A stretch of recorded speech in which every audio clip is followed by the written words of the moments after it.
Hey guys, today I'm going to be doing a book review on The Truth About the Harry Quebert Affair by Joel Dicker.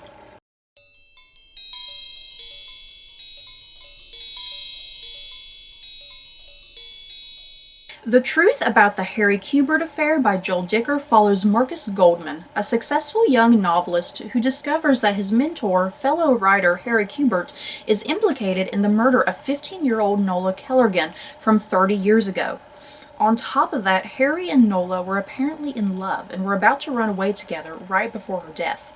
Marcus is determined to unravel this mystery and clear Harry's name, even though he himself is receiving threats to stop investigating. First of all, this is a book that I won through a Goodreads giveaway like many years ago, yeah guys, and I just finally got around to this novel, so thank you very much Goodreads for giving this to me. Yeah, my apologies that I read it so late.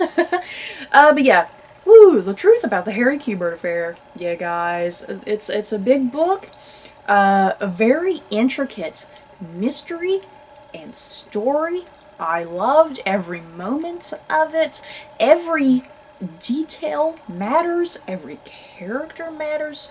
Yeah, you may be thinking, oh, this small little thing has nothing to do with anything, but then yeah, wham, later in the novel, that little detail that you thought wasn't important, it comes back in a huge way. So yeah, like I said, I love how intricate and detailed this novel is, and I think Joel Dicker he does such an amazing job putting it all together.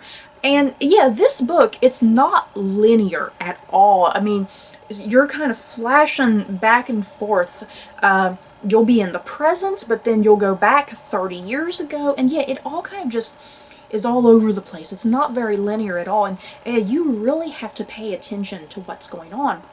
And the thing is, like I said, Joel Dicker, he does an amazing job with this, because in the hands of maybe a less experienced author, this novel would just feel like a mess, and it would feel just like nothing made sense or anything. But yeah, he weaves it all together in such a way that you're able to follow it, you're able to understand it, and yeah, more importantly, not only are you able to understand it, but yeah, you get the sense that he himself, the author Joel Dicker, that he has an understanding of what he's doing, you know, and it's important to feel reassured with an author when you're reading, you know, that he knows, or she knows, that he or she knows what they are doing with their own novel. And another thing that I liked about this novel, I liked the fact that, because sometimes you can read a mystery and you'll be a few steps ahead of the narrator, but I liked the fact that I was never ahead of the narrator. Marcus Goldman is the character.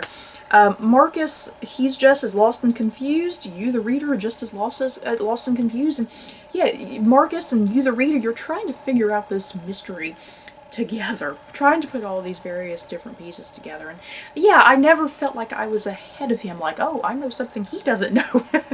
And for another thing, I liked that this book, it honestly didn't feel cliche or predictable, because yeah, you can read a mystery and sometimes it is kind of cliche and predictable, and I never really felt that way with this book, fortunately. And there's so much more going on in this novel outside of the fact that it is a murder mystery novel. Yeah, our narrator is Marcus Goldman.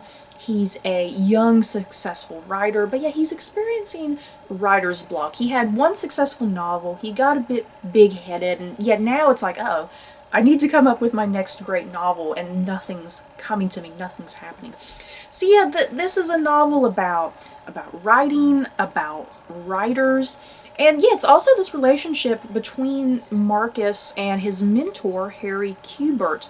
And yeah, Harry Quebert, he was a successful writer back in the day, he still is, and yeah, he's become this mentor and teacher to Marcus.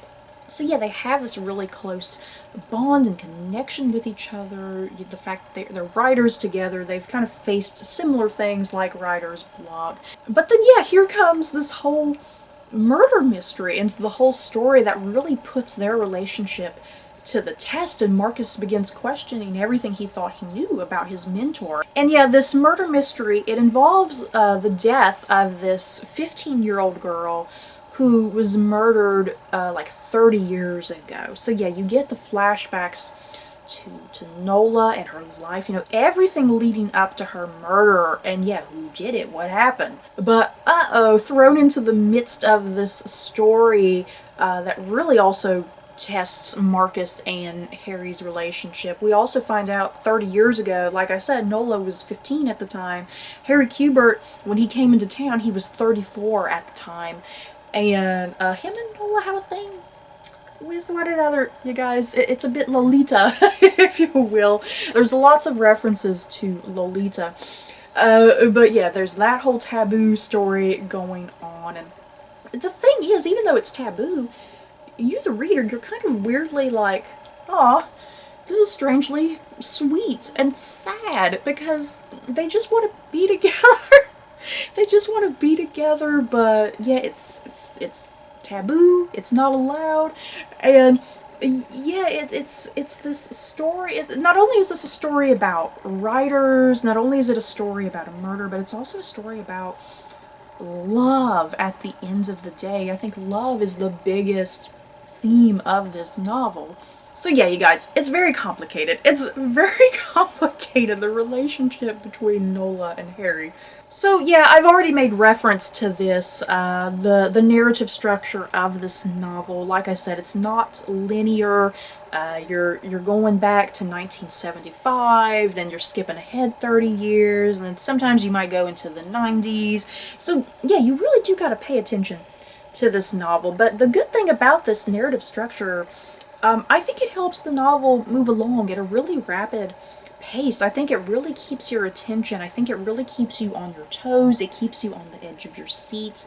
So overall, I was very impressed with this novel. I am so glad I won this on Goodreads, because I don't know if I would have picked this book up otherwise on my own, you know what I mean? So I'm very glad I won this. I had a blast reading this. I ended up giving it 5 stars. This was like the first book I read for the year of 2018, so yeah, I'm on a high right now. But yeah, I was very impressed with this book. I was very impressed with the story, what was being told, the characters.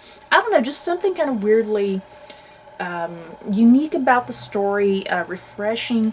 So yeah, if you've not picked up this book, I recommend maybe trying it out, especially if you like murder mysteries. This might be right up your alley, because it was a lot better than I was anticipating, because I kind of went into it thinking it might be predictable and cliche, but it wasn't. So that's it for this book review. In the comments below, have you guys read The Truth About the Harry Quebert Affair? Do you plan on reading it? Yeah, if you have read it, talk about it with me. I would love to discuss it with you. If you liked it, if you hated it, just let me know. But yeah, that's it for this video. I hope you guys enjoyed. Don't forget to like, comment, and subscribe. And if you like this video, you may like these other videos. Bye, guys.